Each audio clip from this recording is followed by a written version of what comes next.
지금까지의 신앙의 여정, 삶의 뒤안길을 돌아볼 때에 혼자서만 세상을 사는 듯했고 주가 멀어 보이기만 한 때는 없으셨습니까?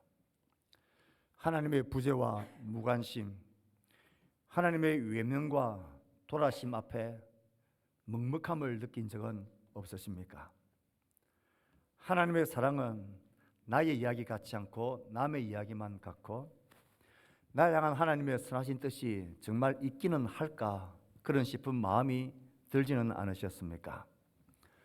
느껴지지 않는 하나님의 사랑, 보이지 않는 하나님의 뜻과 영광은 우리의 믿음의 걸음을 무겁게만 하고 힘겹게 합니다. 새해를 시작하면서 어떤 표 구절을 기록할까 많은 생각을 하며 기도했습니다. 요한복음 11장 41절에 네가 믿으면 하나님의 영광을 보리라, 이 말씀이 마음에 찼습니다.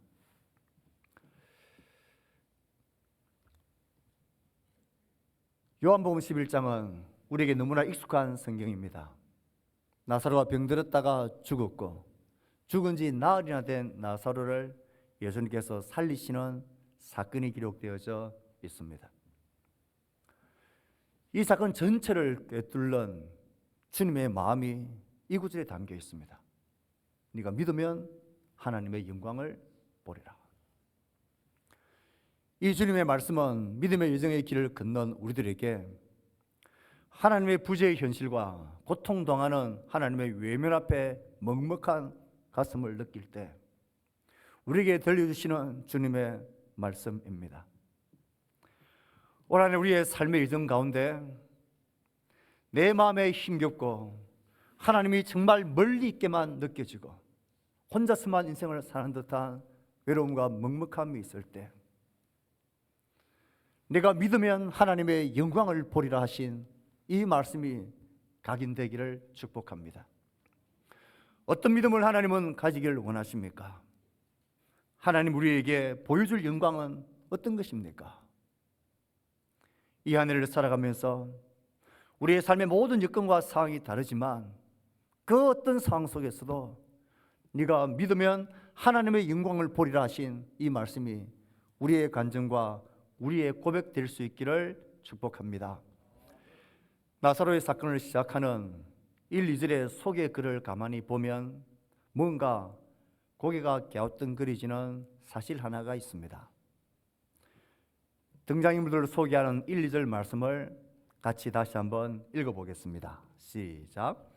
어떤 병자가 있으니 이는 마리아와 그 자매 마르다의 마을 베다니에 사는 나사로라. 이 마리아는 향유를 주께 붓고 머리털로 주의 발을 닦던 자요, 병든 나사로는 그의 오라버니더라. 이 사건의 주인공은 누가 뭐라 해도 나사로입니다. 그러면 당연히 나사로를 중심으로 해서 그 동생을 소개해야 상식적입니다. 하지만 저자는 이 사건을 소개할 때에 나사로를 중심하지 않고 동생 마리아를 중심으로 가족들을 소개하고 있습니다. 동생 마리아를 소개하는 글귀가 이렇습니다. 예수님의 발에 향유를 부었더라. 그 동생 마리아를 소개합니다. 향유를 주께 붓고 머리털로 주의 발을 닦던 자다. 사실 마리아가 예수님의 발에 향유를 붓고 머리털로 닦은 사건은 요한복음 12장에 기록되어져 있습니다. 이걸 보면 성경의 사건을 요한복음은 순서대로 기록한 것이 아닌 게 틀림없습니다. 마리아를 이렇게 소개하는 것은 그 당시에 모든 사람들은, 마리아라는 모든 사람들은 다 알았던 것입니다. 저 마리아는 예수님께 향유를 부어드렸고 머리털로 닦았던 그 여인이라는 것을 모든 사람들이 다 알고 있는 그 상황 속에 마리아를 중심으로 해서 나사로의 이 사건을 기록하고 있습니다. 우리가 12장에서도 볼 수 있지만 예수님의 발에 향유를 붓고 머리털로 닦은 사건은 사람들의 비난을 받고 오해를 받았지만 예수님은 그 의미를 정확하게 이렇게 말씀하셨습니다. 예수께서 이르시되 그를 가만히 두어 나의 장래날을 위하여 그것을 간직하게 하라. 그것이 예수님의 죽음과 장례를 준비하는 일이다라고 주님은 아셨고 그렇게 인정을 해 주셨습니다. 그 마리아를 중심으로 이 나사로의 사건을 소개하고 있다는 것입니다. 어떤 의도일까요? 이제부터 내가 너희들이 소개하는 요한복음 11장의 이 놀라운 사건은 그냥 병등자가 나은 사건 혹은 죽은 나사로가 살아난 사건, 그 놀라운 일이 일어났다라는 것으로 목적 삼지 않는다는 것입니다. 이 모든 사건은 예수님의 죽음과 그의 장례되심과 그의 부활에 관계되어진 사건이다 라는 것으로 이 사건을 보라는 저자의 의도와 목적이 여기에 있는 것입니다. 그러면 우리는 나사로의 사건을 이제 쭉 살펴보면서 이 사건이 단지 나의 병이 낫는 사건, 죽은 자가 살아났던 사건으로 놀라워할 게 아니라 그것이 예수님의 죽으심과 부활과 예수님의 구속의 사건과 어떻게 이게 연결되어졌는지를 보는 게 이 사건의 핵심 내용이다라는 것입니다. 이렇게 소개를 하고 난 이후에 이제 이 병든 문제에 대해서 이 동생들과 예수님이 어떤 태도와 어떤 조치를 취하는지를 소개하고 있습니다. 3절 말씀을 읽어봅시다. 시작. 이에 그 누이들이 예수께 사람을 보내어 이르되 주여 보시옵소서 사랑하시는 자가 병들었나이다 하니 우리가 보이는 반응과 똑같죠. 누이들이 나사로가 병드는 것을 알고 아마 심각한 병이었던 것 같습니다. 총각을 다투는 굉장히 심한 병이었던 것 같습니다. 그래서 예수님을 한 3km 정도 떨어져 있는 그곳으로 예수님에게 사람을 보냅니다. 그리고 보십시오, 사랑하시는 자가 병들었습니다 라고 기별을 합니다. 이 기별하는 내용도 가만히 보면 뭔가 하는 생각이 들게 됩니다. 자, 병들었습니다. 그리고 당신의 사랑하는 자가 병들었습니다. 사실은 이 말을 하는, 이 기별을 보내는 진짜 목적은 뭘까요? 예수님, 당신이 이렇게 사랑하시는 자가 병이라는 심각한 문제에 빠졌으니까 어떻게 해달라는 말입니까? 얼른 이 문제로 오십시오. 어떻게 빨리 오셔서라도 이 병을 고쳐주십시오. 그런데 이 소식을 전한 자는 빨리 오시랍니다. 빨리 와서 고쳐달래요. 이런 내용이 없습니다. 왜 그럴까요? 왜 이들은 예수님을 이 문제만 알리고 빨리 오셔서 어떻게 해주세요, 이 말을 하지 않는 것일까요? 우리는 짐작할 수 있는 이유가 있습니다.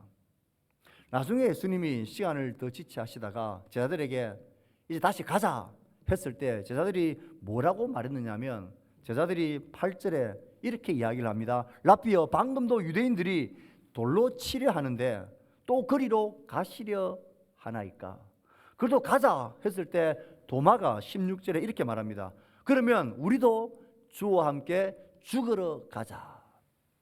그 당시에 종교 지도자들이 예수님을 돌로 쳐 죽이려고 했고 또 예수님을 사로잡아서 죽이려고 기다리고 있는, 입을 딱 벌리고 예수를 죽이려고 기다리고 있는 그 위험한 상황이라는 것을 이 마리아와 마르다는 잘 알았기 때문입니다. 자신의 위험과 이 아픈 문제 때문에 예수님을 이 죽음의 위기가 있는 곳으로 와서 어떻게든 해주세요 라고 감히 말할 수가 없었던 것입니다. 그들은 예수님을 사랑했고 향유를 부어드리듯이 주님을 향한 뛰어난 헌신을 보였던 그런 사람들이었습니다. 또 한편으로는 이런 마음도 들었을 것입니다. 백부장의 하인을 고쳐주는 사건을 보니까 예수님은 굳이 안 오셔도 떨어진 곳에서도 얼마든지 그 병을 고칠 수 있는 분이라는 것을 알았습니다. 그래서 지금 이 경우에도 예수님 이 위험한 곳에 굳이 오시지 마시고 당신의 사랑하는 자가 병들었으니까 그곳에서라도 그냥 고쳐주십시오, 이런 마음이 가득 찼던 것이 분명합니다.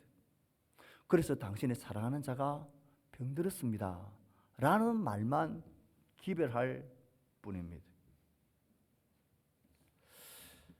우리는 이 모습을 가만히 보면서 무엇보다도 나사로가 병들었고 이 심각한 문제가 그 가정에 생긴 것은 이들이 예수님을 사랑하지 않았어도 아니고 예수님이 그들을 사랑하지 않았어도 아니라는 것이 오늘 본문에서 누누이 강조되고 있습니다. 그들의 헌신이 뭔가 부족하고 모자랐고 뭔가 양이 차지 않았기 때문에 이런 일이 생긴 것도 아닙니다. 그 누구보다도 뛰어난 헌신을 했던 주님의 장례까지 준비하는 그런 믿음에 탁월한 사람이었습니다. 그런데도 이런 고통의 문제, 병듦의 문제, 죽음의 문제가 생길 수 있습니다. 예수님께서 처음부터 그들을 사랑하셨다라고 성경은 말합니다. 예수님이 이렇게 사랑하시는데도, 주님을 이렇게 사랑하는데도, 이렇게까지 뛰어나게 헌신하는데도 이런 고통의 문제들이 생길 수 있나요? 예, 생길 수 있습니다. 이들은 이 상황 속에서 주님을 향한 자신의 헌신과 사랑을 후회하지 않습니다. 자신을 향한 주님의 사랑을 그들은 불신하지 않습니다. 우리의 삶 가운데 예수님이 사랑하시는 자가 병들었다라는 이 두 가지가 양립할 수 없다라는 생각을 우리는 종종 가지게 됩니다. 이런 병이 들고 이런 고통이 들고 이런 문제가 생겼으면 뭔가 나에게 주님을 향한 사랑과 헌신이 문제가 있는 걸까? 하나님이 나를 향한 사랑의 마음들이 내가 착각하고 있었던 걸까? 어떻게 사랑하고 헌신하고 이렇게 주를 섬기는데 남들보다 뛰어나게 주를 섬기는 자인데 이런 고통이 이런 문제가 우리에게 있을 수 있을까? 나사로의 가정은 그럴 수 있다라고 우리에게 말합니다.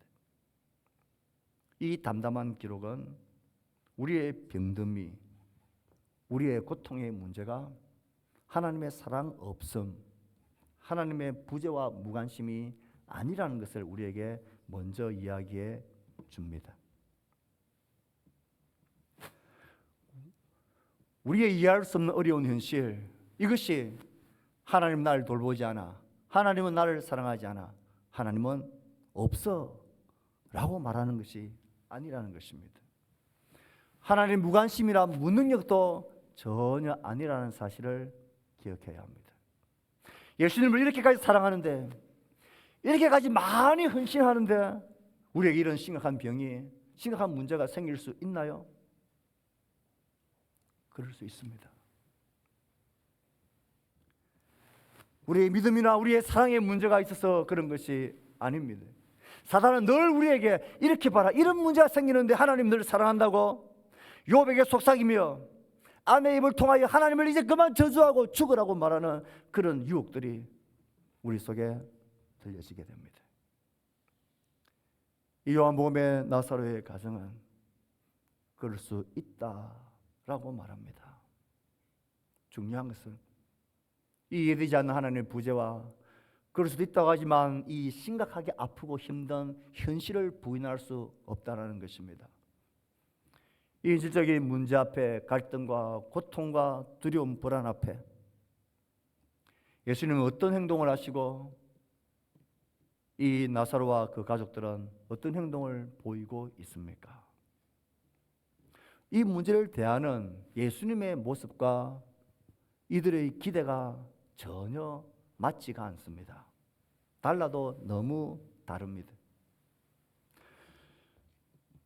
진짜 문제는 병듦이란 이런 어려운 현실 앞에 이것을 바라보고 대하는 예수님의 태도와 행동이 우리가 이 문제를 바라보고 대하는 기대와 너무나 다르다는 것입니다. 이 간격이, 이 하나님 부재의 경험이 힘들다는 것입니다.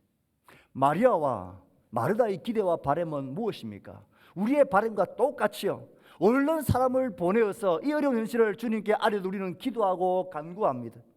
그 목적이 뭡니까? 우리의 필요와 문제에 대해서 하나님이 대답해 달라고, 이 문제 앞에 하나님 구원을 베풀어 달라고, 우리의 병을 고쳐주시고 우리의 삶의 고통의 문제를 하나님 빨리 해결해 주시기를, 굳이 위험하다면 이것까지 참아와 달라고 말은 못하겠지만 얼마든지 그런 능력이 계신 분이시니까 그곳에서라도 이 소식을 들으면 즉각적으로 이 문제를 해결해 주세요. 이게 우리의 기도고 우리의 간절함이고 우리의 연약하고 우리의 진실하고 솔직한 고백이고 아픔입니다. 근데 하나님이 우리의 삶의 문제에 늘 그렇게 반응하시던가요? 그런 필요에 따라 그런 방법과 시간에 딱 맞게 우리에게 그렇게 사랑을 보이시던가요? 적어도 나사로의 가정 속엔 주님은 그렇게 하지 않으셨습니다. 우리의 바람, 우리의 마음은 하나님 나를 사랑하시고 내가 하나님을 사랑하고 내가 하나님을 이렇게 믿는다면 어려운 문제 해결할 수 있습니다. 그러나 이렇게 내가 간절히 기도하고 간구한다면 하나님 지체하시면 안 되죠. 주님 즉각적인 이 필요에 대해서 하나님 문제에 답해 주시고 말씀해 주시고 해결해 주셔야죠. 그게 우리의 하나님 사랑 아닙니까? 그게 하나님의 능력 아닙니까? 이게 우리의 태도고 우리의 바람이고 우리의 기다림입니다. 하지만 예수님은 달랐습니다. 예수님은 전혀 다른 태도와 다른 행동을 보이십니다. 이 어려운 현실 앞에 우리가 주목해야 될 게 이것입니다. 우리가 믿어야 될 게 이 예수님입니다. 예수님은 이 어려운 소식을 듣고 나서 그들의 필요와 간절함을 잘 아는 그 예수님이 이 문제 앞에 어떤 행동을 하시는지, 그렇게 행동하시는 동기와 이유가 뭔지에 대해서 우리는 깊이 있고 알고 붙들어내야 합니다. 우리가 믿어야 할 게 그 예수님이기 때문에 그렇습니다. 믿으면 영광을 보리라고 하신 그 믿음이 이와 같은 믿음이기 때문에 그렇습니다. 5절 6절 예수님이 이 문제 앞에 이들의 기도와는 다르게 어떻게 행동하신다고 성경은 기록하고 있습니까? 5절 6절 말씀을 읽습니다. 시작. 예수께서 본래 마르다와 그 동생과 나사로를 사랑하시더니 나사로가 병들었다 함을 들으시고 그 계시던 곳에 이틀을 더 유하시고. 이 말씀을 가만히 보면 우리는 의아합니다. 예수께서 마르다와 그 동생과 나사로를 사랑하시더니, 사랑하신 게 분명합니다. 본래부터 사랑하셨습니다. 이 사랑하시더니 단어는 한 번 잠깐 사랑하고 마는 그런 순간적인 찰나적인 임시적인 사랑이 아닙니다. 이 사랑하다는 단어는 계속해서 그저께도 어제도 지금도 내일도 변함없이 계속해서 여건과 상황에 상관없이 주님은 그들을 사랑하셨다라는 것입니다. 그래서 미완료 동사로 쓰여져 있습니다. 얼마나 하나님의 주님의 사랑이 지속적인가 하는 것을 우리에게 보여줍니다. 우리는 주님이 나를 사랑하시는데 이런 사랑이 지속적으로 있는데 어떻게 이런 어려운 문제가 생길 수 있느냐? 또 생기더라도 우리가 원하는 방식으로 사랑하신다면 그렇게 해 주셔야지. 즉각적으로 오셔서 사랑한다면 그 위험 정도 각오하고 오셔서라도 고쳐주시고 해결해 주셔야지. 사랑하신다면 그 능력이 있다면 굳이 오지 않으시더라도 우리의 기도를 들으시고 멀리서라도 하나님 문제를 해결해 주셔야지. 그게 우리를 사랑하시는 거지. 어떻게 이틀을 더 유하시는 게 사랑하는 거냐고. 사랑하는 것과 이틀을 더 유하는 것이, 지체하는 것이 도무지 연결되지가 않습니다. 이 연결되는 간격이 하나님의 부재에 대한 심각한 고민과 갈등으로 우리 가운데 오게 되는 것입니다. 정말 그렇습니까? 사랑한다면 즉각 그때 모든 필요와 간구 앞에 응답해 주는 게 그게 사랑입니까? 여러분의 자녀들을 그렇게 사랑하십니까? 이 세상 어떤 부모도 자녀를 사랑하지 않는 부모가 없고, 그 사랑은 그 자녀들의 모든 필요와 요구하는 대로 그때 즉각적으로 채워주는 사랑으로 사랑하는 부모는 이 세상에 단 한 사람도 없습니다. 때로는 안 된다고 합니다. 때로는 네가 아무리 발버둥 치고 우려도 어떨 때는 때렸으라도 그것을 거절하시고 안 된다고 훈육을 합니다. 아이 입장에서는 무슨 부모가 저래? 사랑한다면서 뭐 저래? 어떻게 사랑한다면서 나한테 그렇게 할 수 있어? 엄마 아빠 맞아? 하지만 그게 사랑입니다. 병들었다는 소식을 듣고 사랑하시지만 이틀을 더 유하실 수 있는 사랑은 그렇게 하는 것입니다. 그게 우리를 사랑하시는 주님의 사랑입니다. 더 충격적이고 놀라운 것은 이 5절과 6절 사이에 우리 한글 개역 성경에는 번역이 하나 접속사가 빠져 있습니다. 번역을 넣지 않았습니다.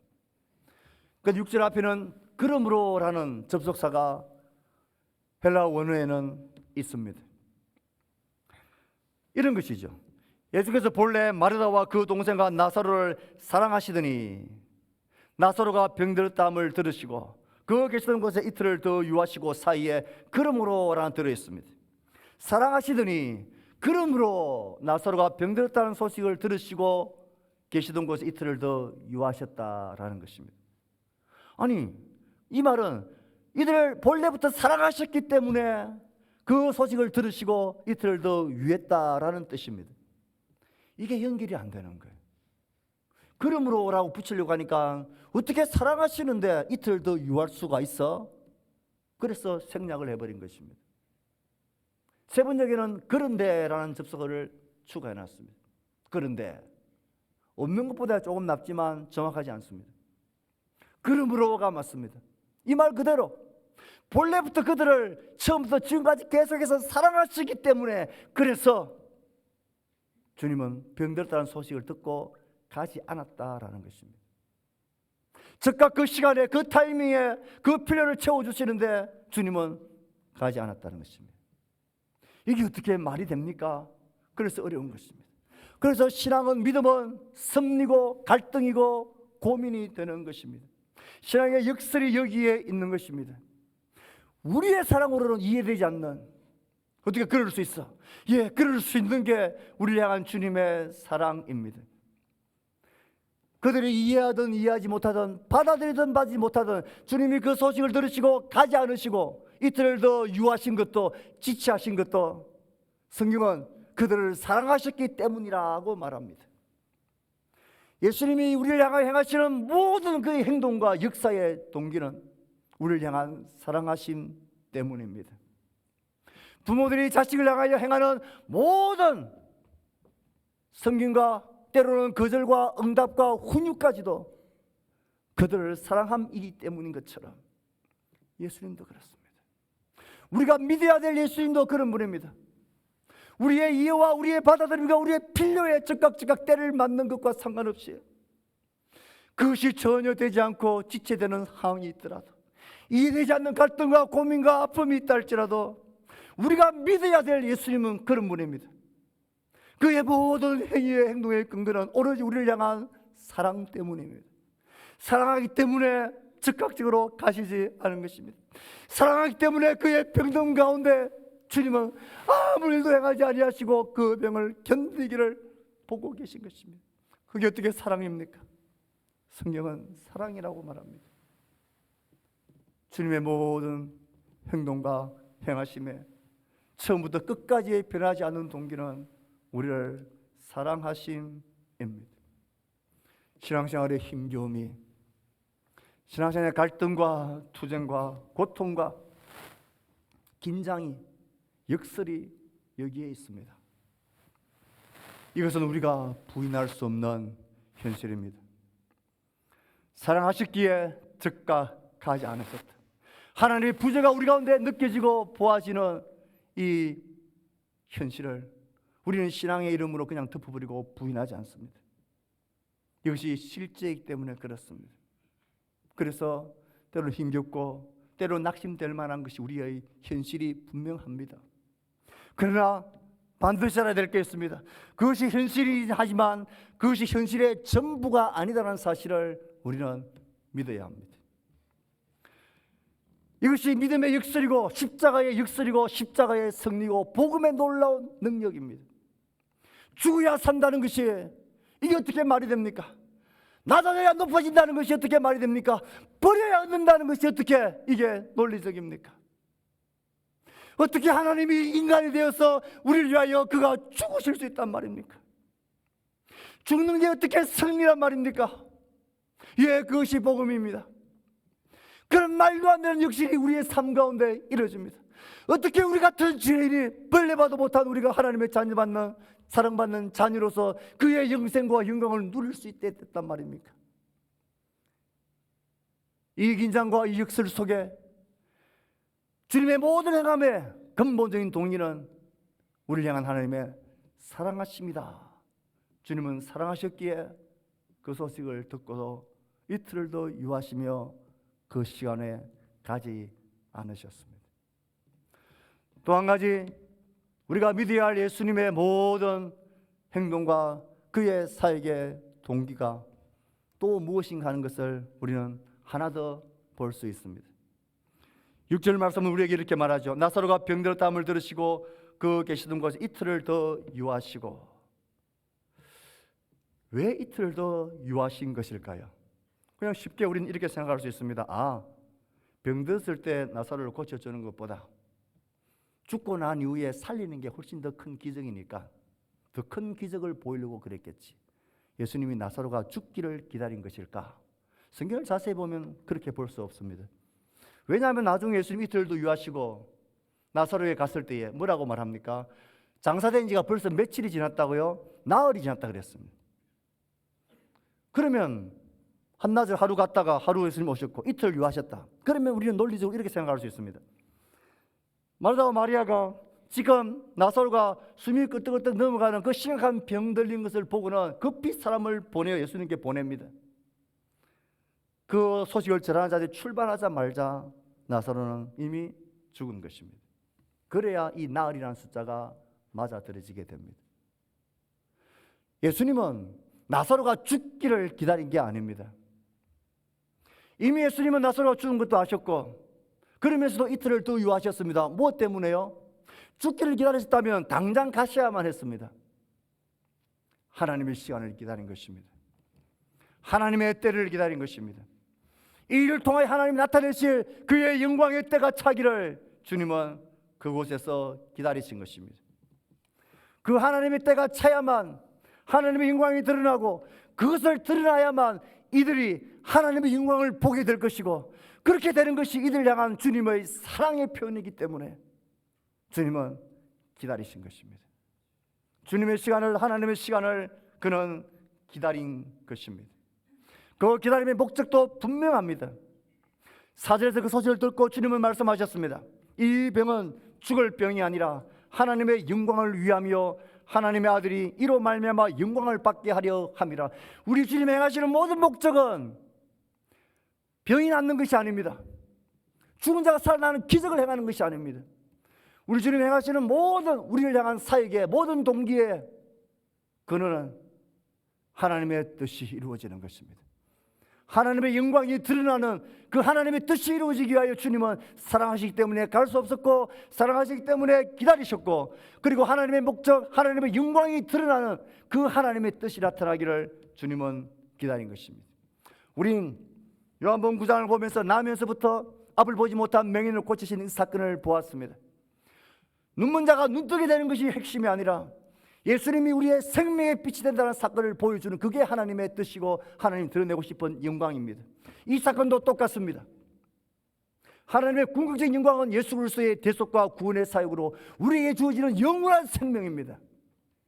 그것을 주실 수 있는 분이 이 예수님이라는 것을, 그것을 드러내고 싶은 것이 하나님의 뜻이고 하나님의 목적이고 주님은 그 목적을 이루기 위하여 이건 죽을 병이 아니라 하나님의 영광을 드러내는 이것이 하나님의 목적이고 하나님의 뜻이다. 그래서 주님은 기다리신 것입니다. 주의 행하심은 전부 다 하나님의 뜻과 그의 목적을 순종하고 성취하고 이루기 위함입니다. 그 간격들이 우리의 삶의 현장에서는 힘들고 어려운 실제로 다가오지만 그래서 그 우리의 현실이 전부가 아니라는 사실을 우리가 보아야 할 것이 우리의 믿음의 영역입니다. 더 놀랍고 감격적인 사실은 예수님께서는 그들의 급박한 상황을 아시면서도 하나님의 시간을 기다리고 하나님의 영광의 때가 나타나기를 기다리는 그 시간 가운데 주님은 무엇 하시면서 지체하시느냐 하는 것입니다. 성경의 사건에서는 그가 이틀을 더 유하시면서 무엇을 하셨는지는 기록하고 있지 않습니다. 그런데 짐작할 수 있는 게 있습니다. 나중에 예수님이 나사로가 죽었다는 것을 밝히 말씀하시고 우리가 다 알다시피 주님은 나사로의 무덤 앞에 서십니다. 그리고는 무덤 문을 열어놓으십니다. 네가 믿으면 하나님의 영광을 보리라 말씀하시고 난 이후에 주님은 41절에 이렇게 하나님께 기도를 하십니다. 예수께서 눈을 들어 우러러 보시고 이르시되 아버지여 내 말을 들으신 것을 감사하나이다. 나의 기도를 들으신 것을 감사하는 기도를 드립니다. 어디를 봐도 예수님이 기도하셨다 없습니다. 예수님이 어디서 무슨 기도를 하신 것일까요? 학자들은 공통적으로 나사로가 병들었다는 소식을 전하는 그 소식을 들으시고 이미 그가 죽은 것을 아시고 이틀을 더 유하시는 그 자리에서 주님은 몸은 떨어져 있었지만 주님은 벌써 그때 이 마르다와 마리아와 나사로와 이 사건을 통하여 나타나실 하나님의 영광과 하나님의 뜻과 하나님의 시간과 목적을 위하여 기도하였던 것입니다. 이것이 단지 병이 낫는 사건이 아니라 하나님께서 영광 받으시고 하나님의 아들이 영광 받으시는 하나님의 궁극적인 구원의 승리가 구원의 성취가 이 아들을 통하여 일어나게 될 것을 보게 되는 그 일이 하나님 이루어지게 해달라고 그날까지 나사로와 마리아와 마르다의 믿음이 떨어지지 않기를 그 지체와 부재의 경험 속에서도 믿음에 대한 확신을 놓지 않도록 본래부터 그들을 사랑하시던 그 사랑에 대한 확신을 그들이 붙들 수 있도록 사탄이 그 믿음을 뺏어가지 못하도록 주님은 떨어져 있었지만 그들을 위하여 기도하신 것입니다. 하나님의 시간까지 그들이 믿음을 지킬 수 있도록 그들이 하나님의 영광을 마침내 볼 수 있도록 그래서 하나님의 뜻이 가운데 이루어지게 해달라고 그것이 그들을 향한 우리 주님의 사랑의 순종이었고 그들을 향한 지체의 이유였습니다. 주님은 그들이 하나님의 뜻을 보게 되도록 기도로 그들과 함께 하셨습니다. 우리 눈에 보이지 않았지만 나의 삶의 현실 가운데 하나님이 즉각적으로 그의 손과 능력들이 보이지 않았지만 그렇다고 주님이 돌아서 계신 것 아닙니다.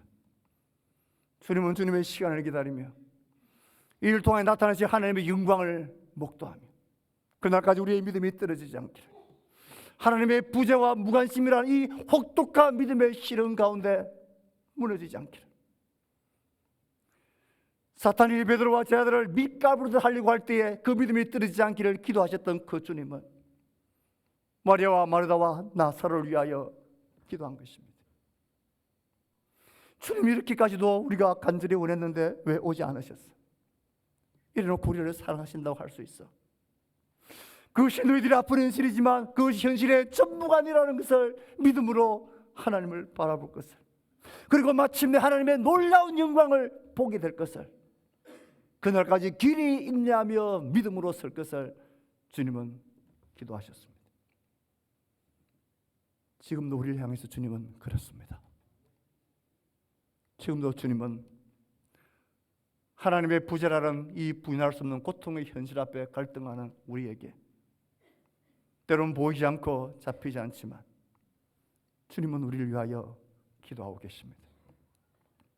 우리의 믿음이 떨어지지 않기를 주를 향한 우리의 믿음을 포기하지 않기를 이 보이는 현실이 피할 수 없는 현실이지만 현실의 전부가 아니라는 것을 믿기를 주님은 우리의 사랑을 늘 향한 나의 사랑을 믿기를 주님은 그렇게 우리를 위하여 기도하고 계십니다. 주의 뜻이 이루어지고 하나님 뜻이 이루어지기를 주님은 기도하고 계십니다. 우리는 오늘 말씀을 듣고 응답 찬양을 공감이라는 찬양을 부를 겁니다. 그 가사는 이렇습니다. 혼자서만 세상을 사는 듯이 주가 멀어 보이기만 할 때 우리는 바라보아야 하네 우리에게 오셨던 그 주님을 주님이 우리의 아픈 마음 아시네 가까이서 우리의 아픔에 공감하시네 너무 외로울 때 세상에 아무도 나와 함께 않는다 싶을 때 혼자서만 이 외로운 믿음의 길을 두벅두벅 걷는 힘겨움이 우리를 엄습할 때에 주를 바라봅시다. 주님은 우리와 함께 하십니다. 나보다 더 아파하시며 나보다 더 눈물을 흘리시며 가슴을 치며 우리를 사랑하십니다. 그리고 믿는 자가 되라고 하십니다. 내가 너와 함께 하겠다 하십니다. 네가 믿으면 하나님의 영광을 보리라 하십니다. 믿음의 길을 걷는 이 새해를 시작하는 우리의 삶 가운데 주님을 향한 이 믿음이 우리 가운데 견고하기를 축복합니다. 주님 행하시는 모든 행동의 근원은 우리를 향한 사랑하심입니다. 그가 행하시는 모든 것은 우리를 향한 우리보다 훨씬 더 크고 깊고 영원한 하나님의 선하신 뜻을 따름입니다. 우리는 그 주님을 믿어야 합니다. 그 주님을 바라보아야 합니다. 그래야 하나님의 영광을 보게 될 것입니다. 내가 믿으면 하나님의 영광을 보리라. 하나님의 그 선하심과 하나님의 사랑하심을 절대 신뢰하는 믿음으로 하나님 부재의 고통과 감기와 아픔을 믿음으로 견뎌내고 믿음으로 주를 바라보는 우리가 되기를 축복합니다. 그래서 이 한 해 우리의 모든 지체들의 삶 가운데 내가 믿으면 하나님의 영광을 보리라 하신 말씀이 우리의 고백되고 우리의 간증이 될 수 있기를 주의 말씀으로 축복합니다. 아멘.